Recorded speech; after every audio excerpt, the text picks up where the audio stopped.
करवट ले लीजिए इस साइड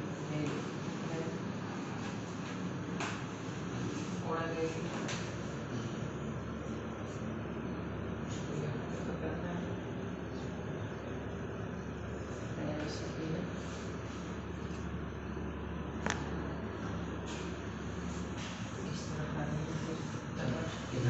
जी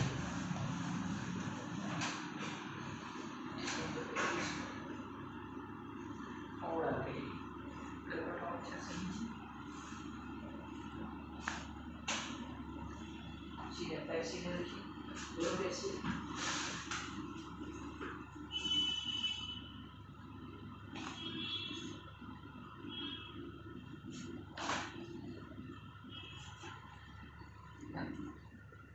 ठीक है।